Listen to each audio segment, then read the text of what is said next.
Thank you all for coming out this evening. I know, like you said, it's your free time, so it's we have an honor to be having Mr. Roever here tonight.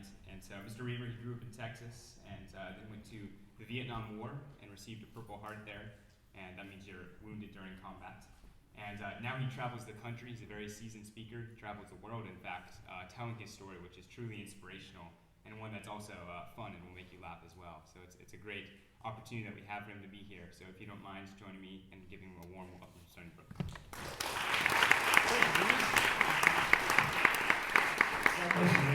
And don't run off. Why don't you just hang here a minute with me? First of all, I want to say how much I appreciate the opportunity to be here. It would not have happened without him. And because of his effort to bring together the finances to help us be able to pull this off, and he represents a great club, we have something we'd like to share with you.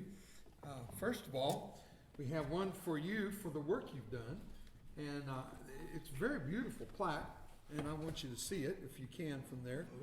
Installed in it, inlaid, and I'll let you take them, inlaid are what are called military challenge coins. These coins happen to have my history of my work with the U.S. Navy Special Forces. And also the middle coin, challenge coin, is from the very, very popular, famous resort among the military called Eagle Summit Ranch. We have two of those, one in Texas, one in Colorado. And it's something I hope you cherish and has a little thank you for that. And also, we have one for your club. And I'm very honored to present the second one to you. And Ben, I think you guys owe this guy a huge expression of appreciation. God bless you, man. I'm thrilled to be here. This school has a great history, great reputation, and prestige, and rightfully so. And you have been blessed to be able to be a student here. I was curious about sports, and so I was asking what is the premier sport, and I was asked in return, did I play sports in high school? I did. I played football in the 9th grade, one down. It hurt so bad I quit and joined the band and watched other kids get hurt. So that way I didn't get hurt. Yeah, I'm not that hero stuff. The only time I got involved in physical demands was whenever I was introduced to the United States Navy Special Warfare Command, and I became what's known as a brown water black beret. I was trained by SEAL Team 1 and served in Vietnam with SEAL Team 1 as their boat guy.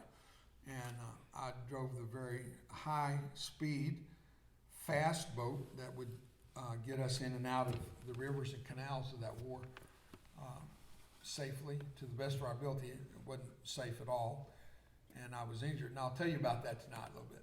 But before we get to that, I want to say thanks to the school for allowing me to come. Thanks to Pastor Anthony for driving us from Medford, and with me is my associate, Kathy Wampler, and her husband, Dave Wampler. And we're on a bit of a tour up here, speaking for some very unique opportunities with public schools tomorrow, and then I'll be speaking in a church and also for some veterans programs. You're looking me over, I'm looking you over. You're wondering what happened to me, and I was wondering, wondering how you were doing. Some of you didn't catch that little nuance there. I have a constant, never-ending curiosity of people asking, what happened to your face? Teenagers ask, I tell them I was burned, bobbing for French fries. Then I have children who will come up, they don't ask, they just look and scream and run into stuff. It doesn't help, and I shouldn't do that. They stand there and pee all over themselves. And then there are men, and men are the fun part, because they don't ever just come up and ask. They'll start a little conversation like, looks like you got hurt there, fella. Yeah, I did. What happened to your face? And a guy asking me, that's uglier than I am, and he never was burned. I said, dude, what happened to your mother? You know you're ugly when you're born when the doctor slaps your mom. And so one time I was sitting in the airplane and the guy, I usually try to get the window seat. And I do. About 99% of the time I get the window seat. But sometimes it's already taken. And I was sitting on the aisle, and there was a guy sitting next to me. And he looked over, and my right profile is a little awkward for people. And he looked at me and he said, what happened? I can't just let it ride, so I got to ask, how are you hurt? And I looked at him and I said, last time I flew, ooh, he got religion right there. He hyperventilated, and I said, last time I flew, the guy sitting next to me asked the same question. So here's the facts of life. You are known not by what happens to you. You're known by how you deal with it. So let me bring it down just another notch of acceptability. Everybody gets hurt. You don't have to go to war to get hurt. Some of you came from divorced homes. You've been hurt. You watched your family fall apart. Some of you may have lost your mom or dad to cancer. You may have a sibling that is going through rehab because of drugs or alcohol. Everybody gets hurt. Families, first and foremost, suffer. And I believe I'm safe to say that in your lifetime, if you haven't come across that major obstacle of life that challenges you, get ready, because it's coming. Now, you don't have to be afraid of it, because who knows what or when or where. I didn't know I'd be hurt in Vietnam. I had a good reason to believe I would, but it doesn't mean I knew it. I kissed my little sweetheart goodbye and went to war. She was not my high school sweetheart. She was my junior high school sweetheart. I met her when I was 16. I asked her to marry me. She slapped me. She did. She was 13. She said, I'm only 13 years old. I said, but you have the body of a 14-year-old. She slapped me again. It was a rough start. I'm looking back at it right now, remembering that it was so innocent. And I'm going to tell you something that's really kind of awkward, but you need to hear it. We were so in love. And I was the typical boy, possessed with the urge to merge, if you know what I mean. She was not. And she had a high standard and a high value of her virginity, and she wouldn't sell out to anybody. And we waited, and we waited till we got married before we had sex. So we were virginally married. 49 years later, we're still married. You thought I was going to say virgin, didn't you? I got you. You hadn't laughed till now. I got you. You're hooked. So we waited, and coming up July 15th, we'll be married 50 years. Not bad. Give me a hand. Come on. Dude, that's worth giving a hand over. I mean, that's breaking all the rules. Most marriages don't last 50 days. I work with a lot of young warriors that have been injured in the war in Iraq and Afghanistan. And I've got guys that are 25 years old on their third marriage. They got 4 children. 3 of them have different names, different last names. It's horrible. Lack of respect for marriage and the vows taken. Well, not Brenda, not me. We hung in there, got 2 kids, 2 grandkids per kid. So my son has 2 boys, my daughter has 2 girls. I told her, why don't y'all swap a kid, then you each have a boy or girl. They're my grandkids anyway, doesn't matter. But they didn't buy into that. But we got married, and when she graduated, I went off to college, and I was studying in theology. I was studying to be a minister. And there was only one problem. I was having to pay my own school bill. My mother was invalid, and everything my dad earned went to her health care. She didn't have insurance back in those days. And so I had to work to pay my own school bill. And I was working overtime, double time, and I was making a lot of money. In fact, I paid my school bill off in the first 30 days. But something was wrong with the whole picture. And that was, I got my eyes on the dollar more than I did, making a good grade. And my grades dropped. Now, I wasn't flunking out, but I was somewhere below sea level. You get it? What, you guys, come on. I was literally below sea level. And because of that, I was being drafted. I didn't have a choice. They said, Sam, I want you, and you don't. If you pass your exam, your physical, you're off to war. And that was the only exam I passed that whole semester was my physical. I got an O+ on the blood test. You got to think about that. Have I got you? Did you get O positive? Okay. So, would you open that for me? I can open them, but I'm not very good at it. I spill them a lot. Go ahead and take that top off if you don't mind, Jen. Okay. Thanks, buddy.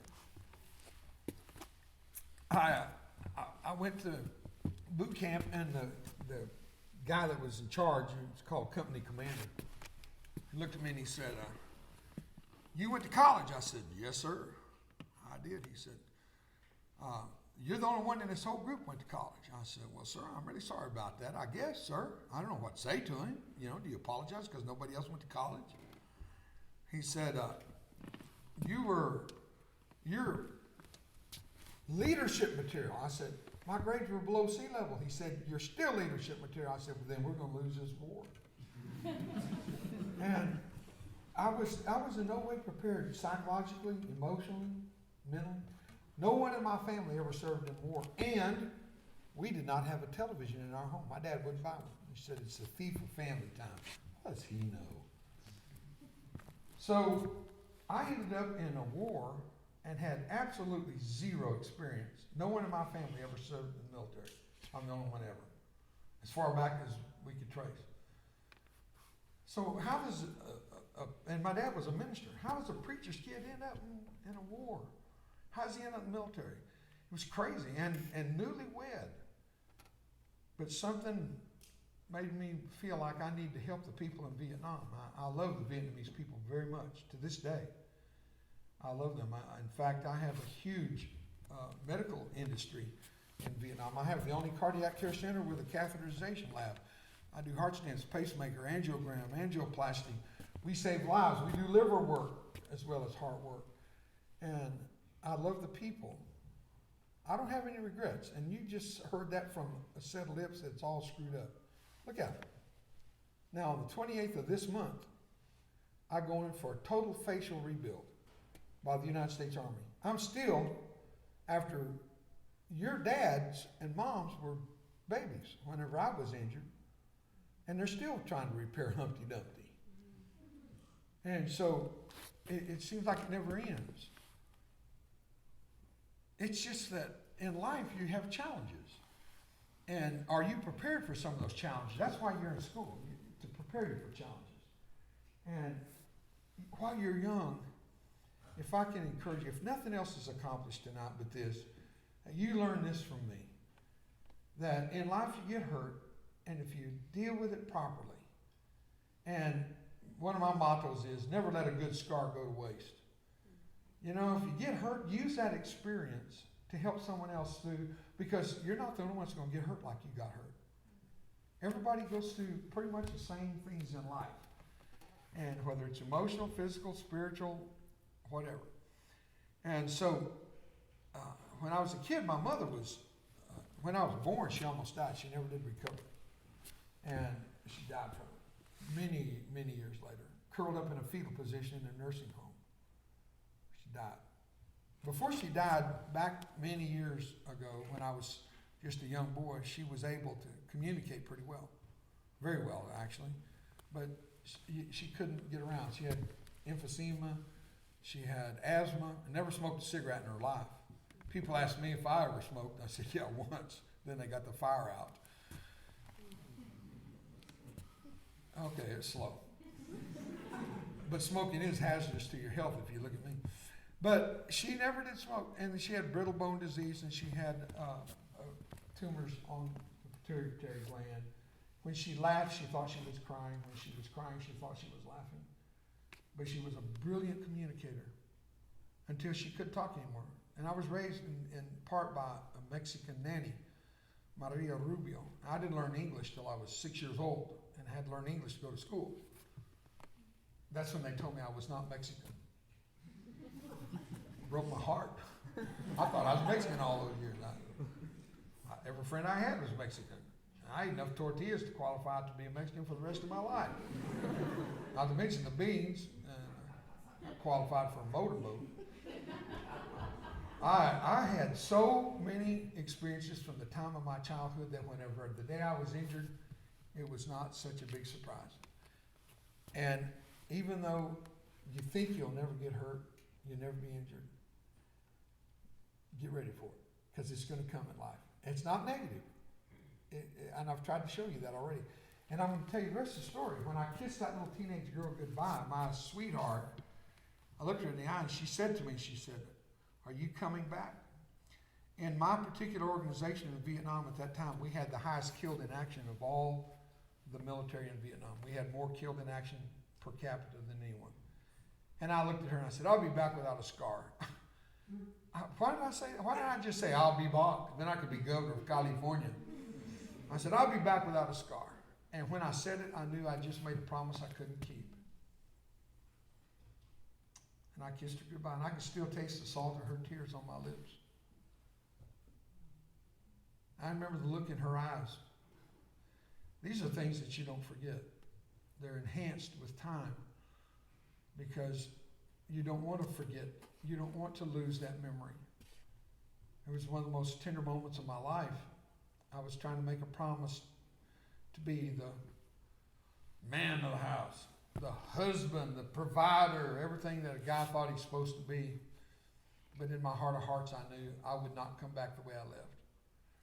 And I was in Vietnam 8 months, and I'm going to take the liberty to sit down a little bit if you don't mind. I was in Vietnam for 8 months, and I was wounded twice, and they were 3 days apart. So the last 3 days of my tour, like it's supposed to have been 13 months, I only made it 8 months. And the second injury is what you see the product of. I was trying to throw a hand grenade. It's a white phosphorus hand grenade. It burns at 5,000 degrees Fahrenheit. At least that's what I've been told. I didn't measure it, to be honest with you. I pulled the pin, I drew back, and I was standing in the gun tub of a little fiberglass riverboat. And I didn't know I was in the crosshairs of a sniper. He lined him up. I think he was shooting at my head, and he missed. And he hit my hand, and it blew right beside my head. And in 1 second, that's how long, look at me. That's how long it takes to change your life. It's 1 second. I'm going to talk about that 1 second in a few minutes.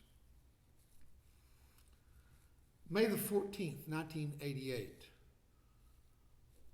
a guy named Larry Mahoney crawled in behind the steering wheel of a little Toyota 4x4 pickup. He'd been drinking, and he was twice the legal drinking limit permitted by the state of Kentucky and Ohio.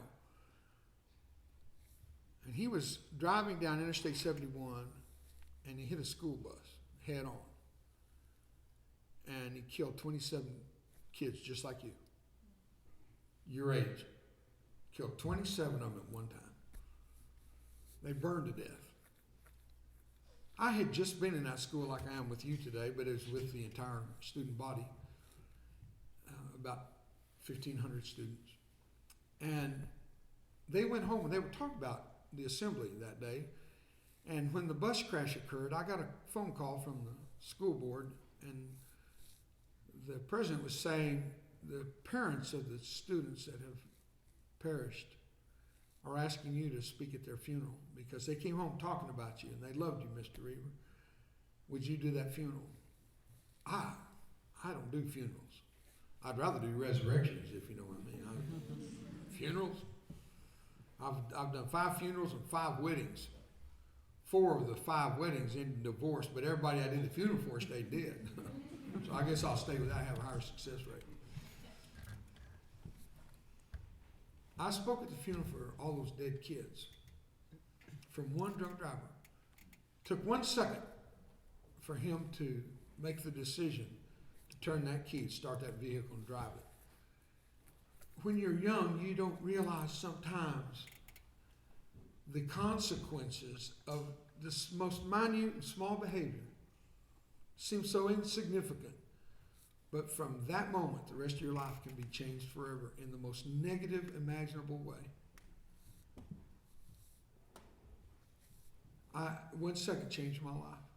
When that grenade exploded, it took off half of my skin. I don't mean a blister. I mean, it blew it off to the bone in some place. Stripped my head down to my skull. This is the only part that wasn't burned third degree. It was burned second degree. Second degree, the skin comes back. You had enough left to grow back. It can be just one cell layer, one micro thin layer, but it'll grow back. But when it's blown off completely, you have to be grafted. And they stripped my legs to put skin on my face and chest and arms and back and neck and head. They told me on one surgery, we found skin that's cosmetically perfect to match your face. Then they told me where they found it. I said, no, we're not going to do that. You know, tell somebody to kiss my face. You got it. People wouldn't know if I was coming or going with it. I think that's funny. I don't care who you are. That thing exploded, blew my hair off, blew my face off, blew my ear off, my eyelid blew off. All this is being rebuilt. They built my eyelid last month. And it's a never-ending process of trying to restore my body. But I have to go on living during all that time. Well, when that grenade blew, I looked down, I could see my heart beating. And I realized it was in sync with the blood that was squirting out of an open artery in my wrist where part of the bullet or the shrapnel of the grenade went through. And my skin's falling off, and I'm blind in one eye, deaf in my ear. I didn't realize I was deaf. I had such a loud ringing. The ear nerve was being damaged, and it just like a scream. And I jumped in the river. But phosphorus burns in water, and I was burning in the water. I couldn't put the fire out. It burns in water. It supplies its own oxygen as it burns. If you're in chemistry, check me out. You check it out, and you'll see what I'm talking about. It supplies oxygen that it consumes, and then it burns itself out, finally. There's no way to put it out. So I'm in the water, and I'm still burning. My skin's all around me. I was beside myself. Did you like that one? I needed to pull myself together. Some of you don't know what to do with me right now. You're like, whoa, that is so gross. But if you're in the 8th grade, you love it, because 8th graders love it when I'm gross. And I swam with incredible strength. I crawled up on the bank of the river. I was on my knees, and I saw the damage. I fell over backwards. And right then, I was written up as killed in action, KIA. And it went through my chain of command back with my team. On the other boat, we traveled in pairs. My boat it sunk. But the other boat took the 3 survivors off my boat and went back. And I was flown out by helicopter to be tended to. They thought I was dead. When they rolled me on the stretcher, they just rolled me face down. I was still burning. They're running for the helicopter so they don't get shot. And I set the stretcher on fire. It ripped open. I fell through on my head. You ever have one of those days? Nothing goes right. They rolled me up, wet blankets, got me on another stretcher. Where we going? The medic's filling out my death report. He thinks I'm KIA, killed in action. And I saw a car the other day spelled KIA. Don't drive that thing, will kill you. Killed in auto, that's what it stands for. You didn't know that, did you? Killed in auto. That's a joke. I don't want the school or me to get sued. It's a fine car, beautiful. And they picked me up by helicopter and they flew me to Japan, to Saigon, and did emergency surgery there trying to get the fire out. And then they flew me from Saigon, they flew me all the way to Japan in a big, big jet. I don't remember it very much because I was pretty much unconscious. But in Japan, I was in and out of consciousness. And one time I woke up and I told them I want a mirror. That was not smart. And they brought me one, and that was not smart. And I looked up in that glass, and when I saw what was left, that's when my brain said to my heart, she's not going to love that. You're a monster and a freak. And no teenage girl will ever love that. So write it off. And I decided I'd do something really stupid. I bet you know what I decided to do. I decided to take my own life. Just get it over with. I was going to finish what the Viet Cong didn't have the strength to do. I was going to do for them. That just doesn't make any sense, does it? But I had all kinds of drugs in my body. And I'm going to tell you, I just turned 70 last week. I'm 70 going on 40. 40 is the new 20 according to Hollywood. And I'm 19 according to Common Core math.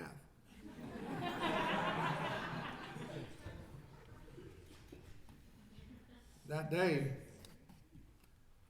I decided I'd take my life. I didn't know what life was really all about. I'd never done a drug in my life. I lost my will to live. And they had drugs in me that knocked most men on their backside in a flash. I only tasted a beer once. My brother-in-law gave it to me. We were hiding in the barn so my sister wouldn't catch us. He gave me a beer and said, drink it and make a man out of you. I took a big mouthful. I couldn't swallow, man. It was horrible. I puked it up. And I said, man, there's something dead in here. That can's there's something died inside there. It's terrible. He said, you got to develop a taste for it. I picked up an old cow patty and I shoved it right in his face and got in his mouth. He spit it out. That's nasty. I said, you got to develop a taste for it. Eat it, it'll make a man out of you. He chased me out of that barn. I was running for my life, man. So I never did drugs, never did booze. Virgin when I married. My friends would all say, what are you going to do for a good time? I said, what are you going to do for a good time with HIV and AIDS and STDs and BVDs and DVDs? If it's got initials, run. My word.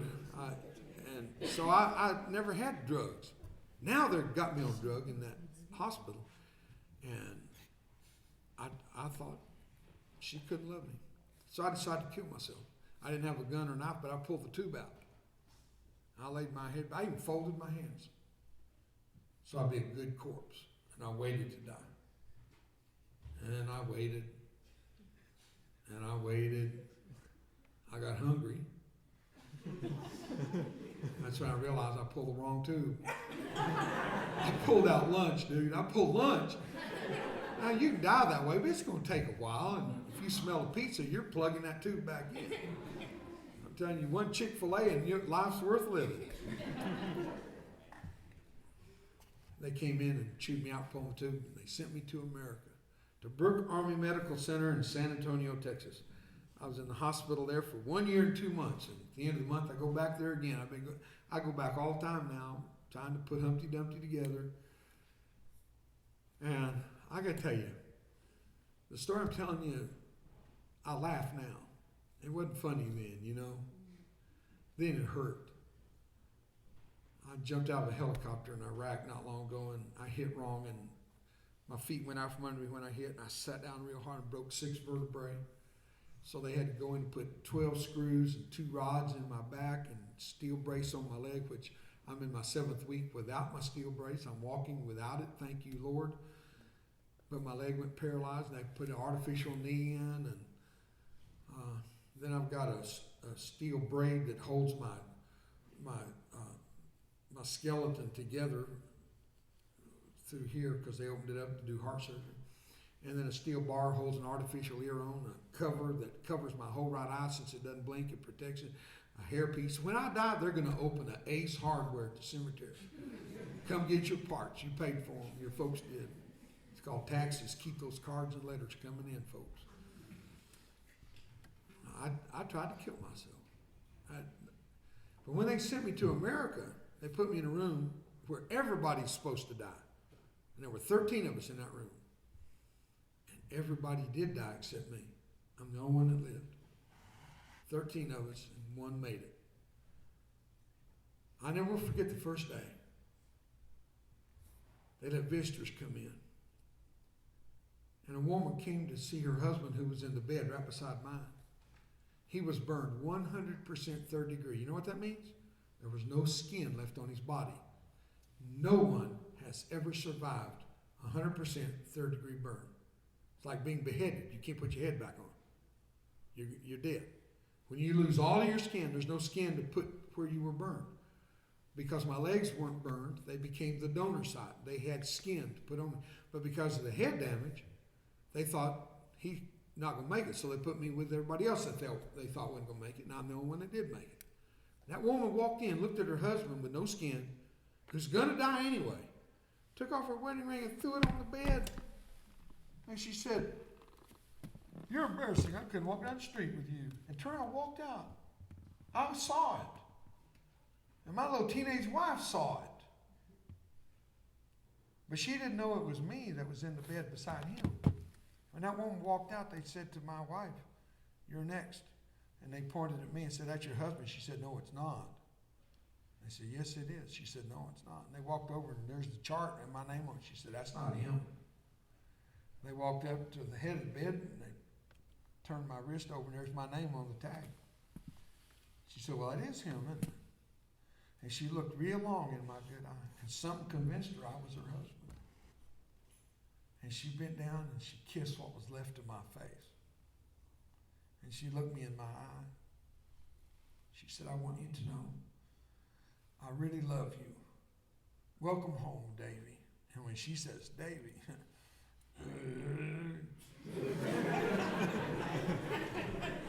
I said, "Baby, I'm sorry." She said, "Why?" I said, "Well, because I can't ever look good for you again." She said, "Davy, you never were good looking." The Bible says, "Ye shall know the truth, and it shall take thee off." I figured if she can laugh about it, we're going to make it. It's going to be all right. 49 years later, we're together. I'm going to tell you something. I'm not here because I'm tough. You already heard my football story. I'm not tough. I was with a tough bunch of guys, and I reached deep, and I made it. I passed all the courses. I went through survival, evasion, resistance, escape, prisoners escape training. I went through all the things. I could swim 15 miles. I could run 8 miles every day, day after day after day after day. But I wasn't a tough guy. If I'd known this was coming, I would have run the other way as fast as I could run. I don't believe anybody said, "Oh yeah, bring it on. Let's see what happens." But when you don't know it's coming and you can't reverse the curse, you can't undo what's been done, you can't unring the bell, you have to take what life gives you. And when some of you have been through some events in your life recently, I don't doubt for a moment, the audience's size, there's some of you that have been hurt. Don't give up. Because tomorrow it can get better. No one could have ever convinced me that day I'm on fire on the bank of that river or I'm pulling that tube out in that hospital in Japan. Nobody could have convinced me one day I'd have a little 5.5-year-old, blue-eyed, blonde-haired, gorgeous little granddaughter sitting on my lap singing to me. She sang this song. "You are so beautiful to me. Can't you see?" I couldn't see. I was crying, blowing snot bubbles. If anybody could have convinced me, I would have a granddaughter, 2 granddaughters now, 2 grandsons. If anybody could have convinced me I'd have my own son, my own daughter, if anybody could have convinced me that, I would never have pulled that tube. But when you're young, when you're hurting, you make bad decisions. You look around at some of the adults that are here on this campus. They're here for you. They could go to any school they want to and get another job. They're here because to them it's not a job, it's a calling. Talk to your teachers, talk to your counselors, talk to your parents if you're privileged enough to have parents. I go to schools all the time. Kids don't even know who their parents are. They live in, it's too much to talk about. One little girl came to me after an assembly, 15 years old. "I'm going to talk to you alone." I said, "I'm sorry, I don't talk to girls alone, but you get your counselor, we'll talk." So we went into the counselor's office with the counselor. Before I was even sat down, she just blurted out, "My stepfather raped me 3 times. I'm going to kill him." I know the difference in a threat and a promise. I fell into the chair I was trying to sit into. My legs went, I just crumpled into the chair. I looked at her and I said, "Before you repeat that, you have to know this is a school that's federally funded, and by law, if a minor has been abused, and we know it, we have to report it. Are you willing to stand by what you said?" She said, "Absolutely." The police went and got him. It was all proven to be true. He's still in prison, and where he belongs in my book. That little girl looked at me, and as she told me her story, I started to cry. Now, I try not to. I couldn't stop the tears. They crashed over the dam of all my resistance, and they were dripping from my chin, and she reached across the desk and she dried the tears off my face. And she said, "Nobody's ever cried for me." Well, the number one rule in counseling is you don't touch the client. Number two, especially if it's a student. And number three, especially if it's a girl. I stood up, threw my arms around her, snotting all over her sleeve. She's patting me on the back, saying, "It's okay, mister, you'll be fine. We have a counselor." Kids get hurt. Kids get hurt so bad. How many times have you been lonely in this campus? How many times? And you have all your friends around you, but it's not the same. You know you're blessed to have the opportunity to be here at one of the greatest schools in America. But sometimes you feel so alone, don't you? A man wrote a song that says, "It is well with my soul." The man who wrote it was named Horatio Spafford.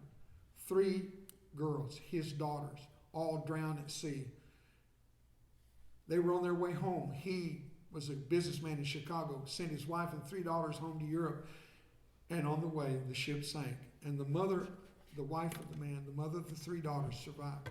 She sent a telegram back, 2 words, "Survived alone."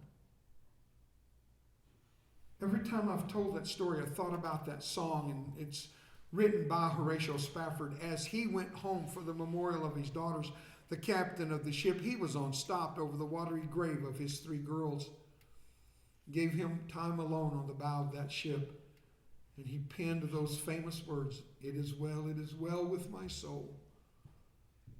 Yet, for all the times I've thought about him, it dawned on me about a month ago. For years that song has been so important to me, and I've known the story. But a month ago, it just overwhelmed me when suddenly I realized, wait a minute. The story of "It is well with my soul" is his version. What about Mama? What about Mama? She sent a telegram with 2 of the saddest words ever put together in a sentence. "Survived alone." Well, let me tell you something. Some of you may feel like you're on campus, you're surviving alone. But God's with you. I'm a believer in Jesus Christ. I've never called on him in my heart in prayer, but he was there with me. I knew it. I could sense his presence. You know when somebody's with you, you can sense their presence most of the time. Don't be too proud to call on God. Don't survive alone. You can't make it alone. We need each other, and we need God. And you need to hear me tell you that.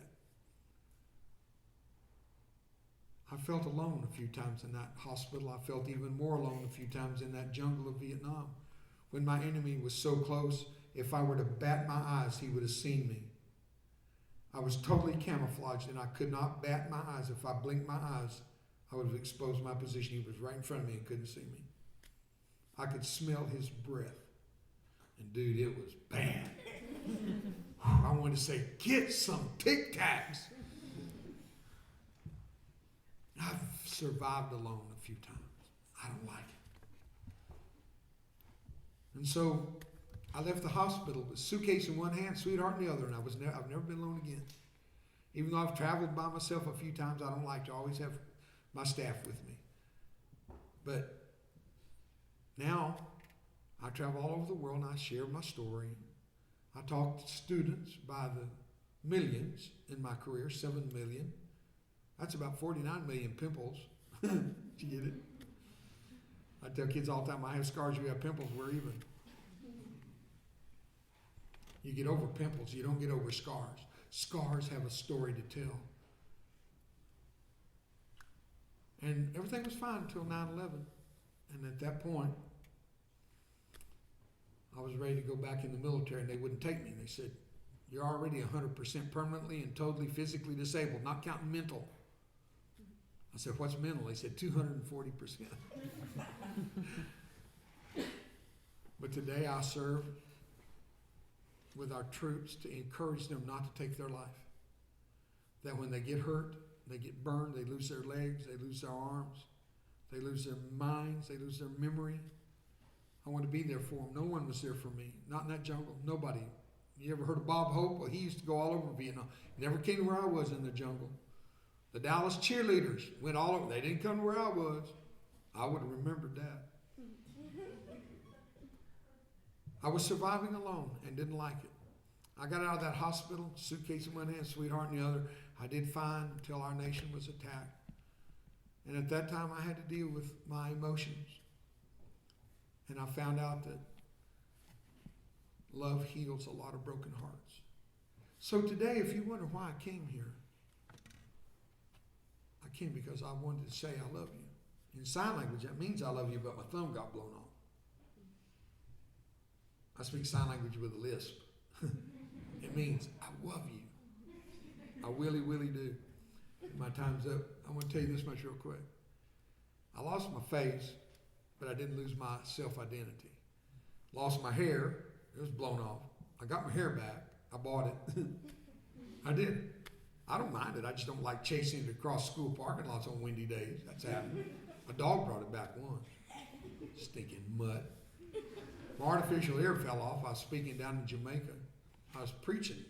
My ear fell off. Everybody goes, oh. I didn't know it fell off, and I'm checking my fly because I don't know what's wrong. Man's got to do what a man's got to do. I look around. Oh, there's my ear laying on my shoulder. I picked it up, dried the sweat, stuck it back on. I thought, now it's all. No, they thought it was a miracle of mine. They all got saved. It's funny. But if you don't laugh about it, if you don't find healing emotionally, you'll turn to anything you can find that will dull the senses, numb the pain. That's why the drugs. Right now, heroin is full blast in America because marijuana is so easy to get, and heroin is now down to $5 a hit. I'm going to tell you something. A couple of those hits, and you're hooked for life. It'll ruin you. I've never done it, so I'm not speaking from experience. I'm speaking from other people's experience. I'm never going to do drugs so I can find out what it's like. I had enough of the drugs just surviving what the doctors gave me. So drug-free, alcohol-free, stay sexually pure. Till you're married, don't rush it. You're okay. Cool your jets. And boys, your virginity is just as important as a girl's. And I say this in public schools all over America. It's okay to wait. You're not weird if you wait. Respect one another. Build your relationship on respect, not the backseat of a car. Have a fellowship, a friendship before it becomes marriage. Get to know each other in the righteous way. It worked for us. 49 years is a testament. So I close by telling you, I got my ears, I got my hair. They made my thumb out of my hip. I don't suck it, I'll tell you that. Don't suck your hip. That's my motto. This hand was severed in half. This is the only finger left that was attached, and the only one that works. These don't work, but they make good mic stand. Put your mic in there and adjust it. So I close with this thought. I went over and I was in Iraq whenever they called me over to the hospital in the green zone.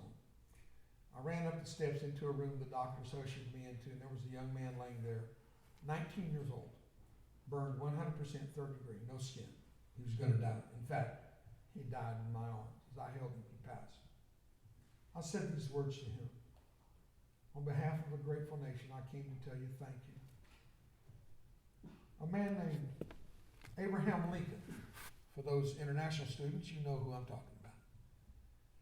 Abraham Lincoln wrote a letter to a Mrs. Bixby during the Civil War. It has come to my attention from the War Department and the Judge Advocate General of the great state of Massachusetts that you have lost all 5 of your sons who died gloriously on the field of battle. He said, these words are not intended to assuage you from your rightful grief.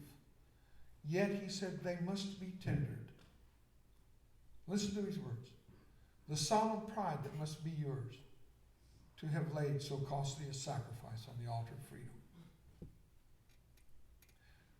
We have a little saying in America that's abused because of its negligence. Freedom is not free. The mind that's free will have a knowledge of God and an educated mind. Do good in your studies. Study hard. Stay in school. Don't quit. Don't give up. Suicide's no solution. It's not the way out.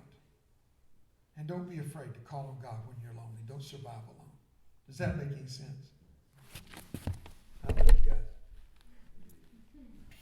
You do. I gotta go. You've been a good helper. That's yours as my gift to you, Chan. One more time. I love you, buddy.